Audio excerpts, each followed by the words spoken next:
Sir ఈ మధ్యన మళ్ళా కొత్తగా ఇంకొక దుష్ప్రచారం ఒకటి వచ్చింది. ఢిల్లీ ఎయిమ్స్ గురించి ఒక ఆవిడ భూదానం చేసింది, దానికి సంబంధించి నెహ్రూ రిబ్బన్ కట్ చేశాడు అనే విధంగా చేశారు. అందులో ఉన్న నిజాలు ఏమిటి సార్?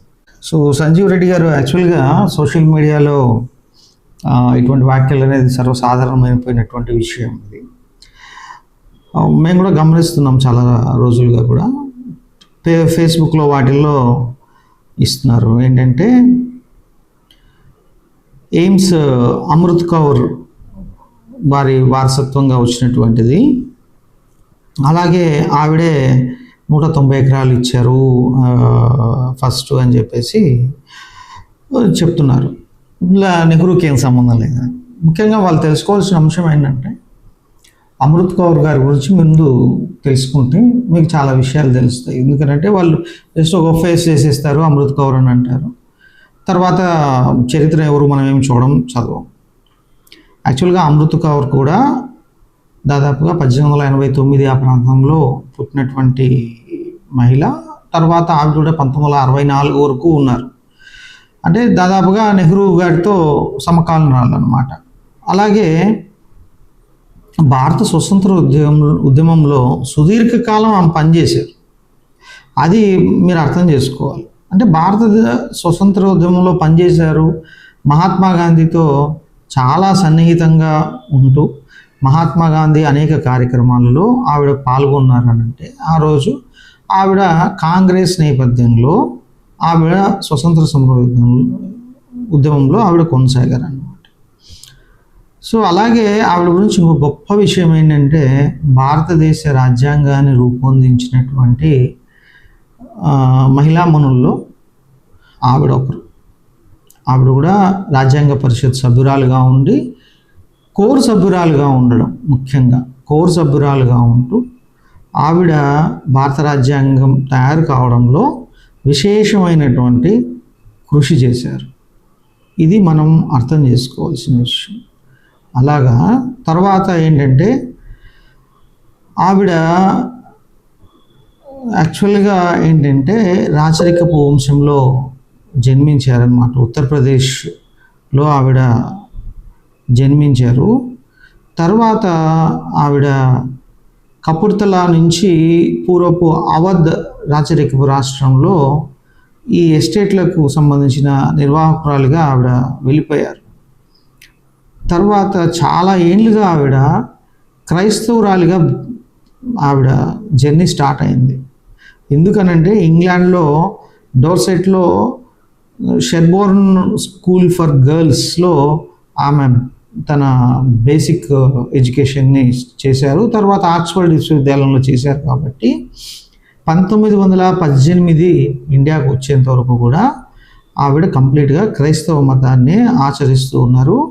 తర్వాత 1964లో ఫిబ్రవరి 6న ఆమె మరణించినంత వరకు కూడా మామూలుగా కుటుంబాచారాల ప్రకారం కూడా ఆవిడ క్రిస్టియానిటీలోనే ఉన్నారన్నమాట. సో ఆవిడ ఆర్కైవ్స్ కూడా మీరు హ్యాపీగా ఇప్పుడు నెహ్రూ మెమోరియల్ మ్యూజియంస్లో ఆమెకు సంబంధించిన ఆర్కైవ్స్ చాలా ఉన్నాయి, అవి చూడొచ్చు.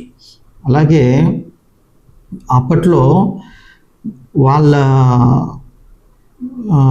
ఆ తండ్రి ఎవరైతే ఉన్నారో ఆయనకి గోపాలకృష్ణ గోఖలేతో చాలా పరిచయాలు ఉండడంతో ఆవిడ 1919లో మహాత్మా గాంధీని కలిసి అప్పటి నుంచి ఆమె స్వతంత్ర ఉద్యమంలోకి జాయిన్ అయ్యారు.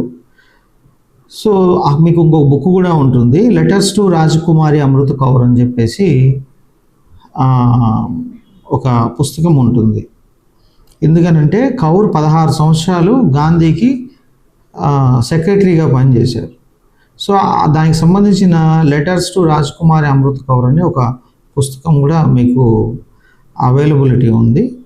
ఇంకా ఇవన్నీ ఆమె మీద ఉండేటువంటి ఇంకా చాలా అద్భుతంగా ఆవిడ స్వతంత్ర ఉద్యమంలో పనిచేశారు.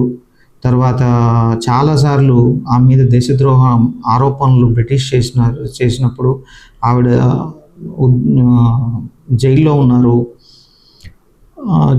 చాలా అద్భుతంగా ఆవిడ పనిచేశారు. సో 1947 నుంచి 57 వరకు ఆమె భారతదేశంలో, ముఖ్యంగా మీరు గుర్తుపెట్టుకోవాల్సింది 1947లో మనకి ఇండిపెండెన్స్ వచ్చినప్పటి నుంచి 1957 వరకు ఆమె భారతదేశ ఆరోగ్య మంత్రిగా పనిచేయడం జరిగింది. ఇప్పుడు మీకు అర్థమైంది ఉంటుంది, ఆమె ఆరోగ్య మంత్రిగా ఉన్నారన్నమాట. అందువల్ల ఏమవుతుందంటే ప్రధానమంత్రితో సన్నిహిత సంబంధాలు చాలా ఎక్కువ ఉండేటివి. అంతేకాకుండా భారతదేశంలో ఆమెను క్రైస్తవులు తమకు ప్రతినిధిగా చూస్తారు కాబట్టి వాళ్ళే ఆవిడకి ఏం చేశారంటే యునైటెడ్ ప్రావిన్స్లో మీరట్లో జరిగిన కొన్ని అంశాలు, కొన్ని దుర్ఘటనలు జరిగాయి. అప్పుడు కూడా ఆవిడ ప్రధానమంత్రి సహాయ సహకారాలు తీసుకొని వాటిని క్లియర్ చేయడానికి ఆవిడ చాలా వరకు కష్టపడ్డారు. తర్వాత 1956లో మీరు అనుకున్నట్టుగా అప్పుడు ఆరోగ్య మంత్రి అయిన రాజ్కుమారి అమృత్ కౌర్ లోక్సభలో ఒక బిల్ ప్రవేశపెట్టారు with the permission of Jawaharlal Nehru only. కాబట్టి ఆ బిల్లు ఏంటంటే AIIMS, all India institute of medical sciences, ఒక స్వయం ప్రతిపత్తి గల సంస్థగా ఆమె మార్చాలి అని అనుకున్నారు. కాబట్టి ఆవిడ అందరితో కలిసి ఆవిడ ఎయిమ్స్ని స్థాపనలో ఆమె కీలక పాత్ర పోషించారన్నమాట. సో ఇందులో ఎటువంటి ఇది మీరు చెప్తున్నటువంటి సోకాల్డ్ పీపుల్ చెప్తున్నటువంటిది ఎక్కడా అటువంటి ఇష్యూ లేదు. ఆవిడ నెహ్రూ గురించి ఒక అద్భుతంగా ఒక మాట మాట్లాడారు. ఇది మీకు ఎక్కడైనా దొరుకుతుంది. He rose to great heights then, and I could sense how near he had grown to Bapu. There are persons who are always learning and therefore growing, and Jawaharlal is one of them because he is so vital, so vibrant. Rajkumari Amrit Kaur Jawaharlal Nehru గురించి మే 31న 1949లో ఆవిడ చెప్పినటువంటి మాటలు ఇవి. అలాగే ఇక్కడ ఎక్కడా కూడా 190 ఎకరాలు ఆమె దానం చేసినట్టుగా ఎక్కడా లేదు. కాకపోతే సిమ్లాలో ఆవిడ ఎక్కువ కాలం సిమ్లాలో ఉండేవాళ్ళు. సిమ్లాలో ఉన్నప్పుడు ఆమెకు ఒక విల్లా ఉండేది, దాని పేరు మనోహర్ విల్లా. ఆ విల్లాకు సంబంధించినటువంటి సైట్ని ఏదైతే ఉందో ఎయిమ్స్కు సంబంధించినటువంటి నర్సెస్కి, తర్వాత ఎయిమ్స్కు సంబంధించినటువంటి వైద్య సిబ్బందికి అక్కడ గడపడానికి అని చెప్పేసి వారికి గిఫ్ట్ చేశారు. అంతకు మించి ఈ ఎయిమ్స్ పెట్టే విషయంలో ఆమె ఒక బాధ్యత గల ఆరోగ్య శాఖ మంత్రి. సో ఆ రోజున ఆ ప్రపోజల్ తను పెట్టారు. ఆ ప్రపోజల్ను అందరూ ఆమోదించారు.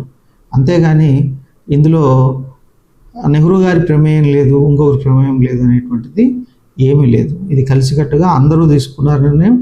దాంట్లో జవహర్లాల్ నెహ్రూ ప్రధానమంత్రి కాబట్టి, మరి అటువంటి ప్రధానమంత్రి నాకు ఆ బిల్లు వద్దండి, నాకు అది వద్దు, ఎయిమ్స్ అనేది లేకుండా అవసరం లేదు అని అంటే ఆ బిల్లు పెట్టేటువంటి అవకాశం ఉండేదా?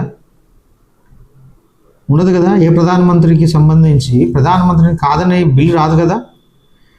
సో అది మీరు దయచేసి అర్థం చేసుకోవాల్సినటువంటి అంశం. నమస్తే.